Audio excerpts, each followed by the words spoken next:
Good evening, and welcome to Hardifire. I'm Ronald Wick. Tonight we're bringing you another show devoted to the exploration of 9/11 conspiracy theories. We're going to concentrate on the collapse of World Trade Center 7.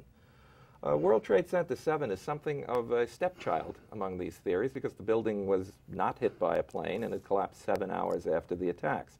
So we have two guests tonight who I think are uniquely qualified to discuss this subject. My first guest is Arthur Scheuerman. Arthur was a member of the New York City Fire Department for 20 years. He retired as a battalion chief. He's written a book on the collapse of the Twin Towers, Fire in the Skyscraper. It's available through .com. He also has a chapter on World Trade Center 7 in the book, and it's lavishly illustrated, well worth your attention. My other guest is probably familiar to you, Mark Roberts, a 9/11 researcher extraordinaire. Mark has published numerous papers on various aspects of the events of 9/11. He has a paper specifically devoted to World Trade Center 7. It's entitled The Lies of the Truth Movement. He shows how quotes are taken out of context and sometimes distorted grotesquely. But he will tell you more about that in the body of the show. I'd like to begin with Arthur. I'm going to read a quote from his paper on World Trade Center 7, and he talks about the establishment of a collapse zone.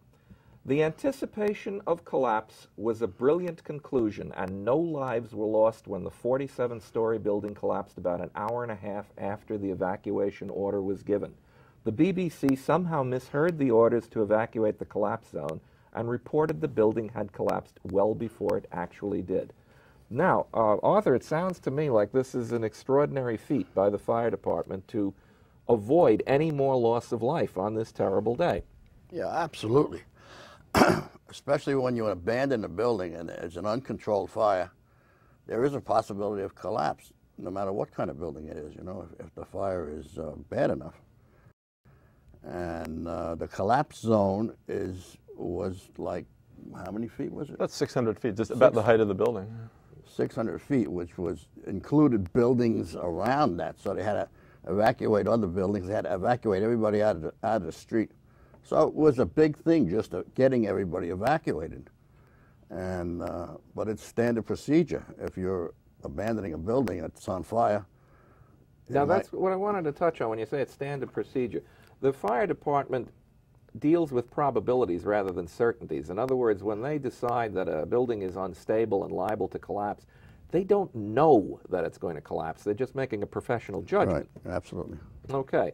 Now, that's a point that you've touched on a number of times. I remember in our debates with Jim Fetzer, you were also talking about that.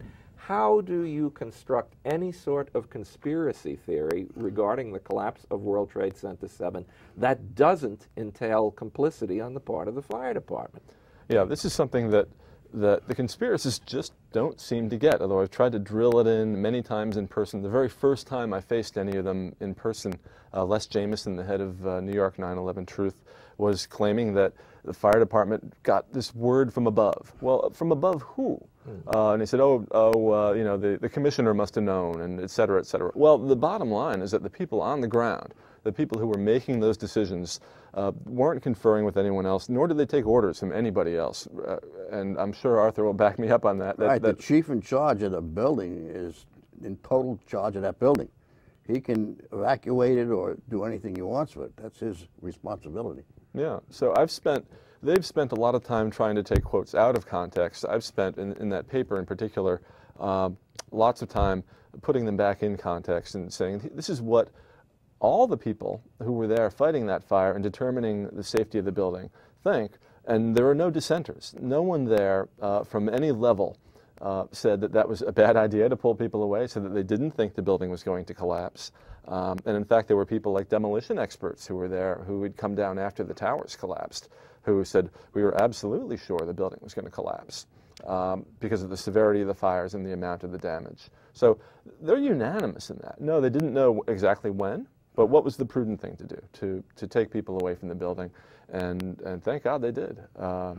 Potentially saved a lot of lives by doing that. And guys didn't want to leave the pile either. They didn't want to leave the search for their fallen and buried brothers there. So it took hours to get everybody away from that. See, I find it extraordinary that anyone could claim foreknowledge, anyone could claim complicity when 343 firefighters lost their lives. I mean, it doesn't really make sense. Yeah, if they were warned by somebody to get away from Building 7 for some reason, and it wasn't the fire department's decision, why weren't they warned about the towers if the towers were supposedly blown up? And they lost a good deal of their leadership, the FDNY's leadership. The Chief Gansey died there, Deputy Commissioner Feehan died there, Chief Downey's safety chief died there. They lost hundreds of years worth of fire department leadership, and yet the same people are warned that Building 7 is going to come down?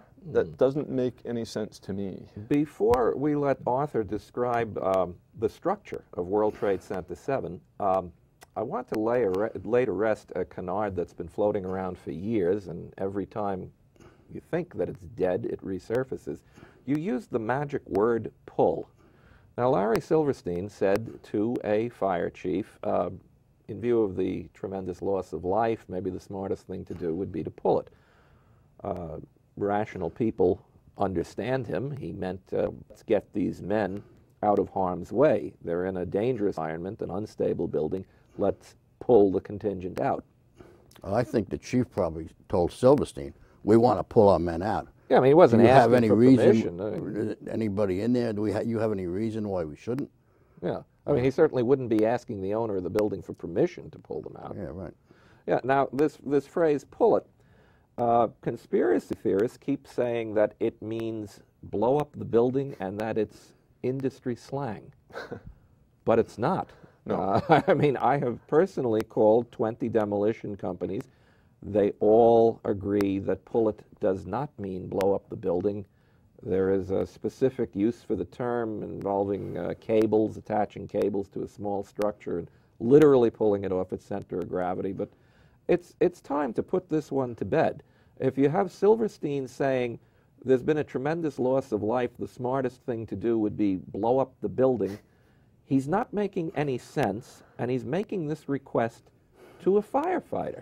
Nor would he know demolition terminology. There's nothing about and plus the fact that he's supposedly saying this to a national audience on television. Hey, here's my billion-dollar crime that I'm going to tell you about. His insurance company didn't have a problem with that statement. They paid $861 million on the WTC-7 claim. Well, he's lucky Larry. Now, he did lose a lot of money, so how lucky is that? If he were confessing to this crime, you'd think that the insurance company, they're not exactly known for paying out real easily, would have said, maybe we shouldn't pay that $861 million until we look into this a bit farther. But no, it's just, the whole thing is absurd. It just makes no sense whatsoever. Arthur, you have described the nuts and bolts of the collapse of the building. Start off by telling us if, in your opinion, this building met standards, safety standards that have been approved for skyscrapers. Do you think this was a safe building? No, I don't think it was, because number one, the span of the beams was like 53 feet. Mm-hmm. When they test a floor assembly, they test 17 foot maximum.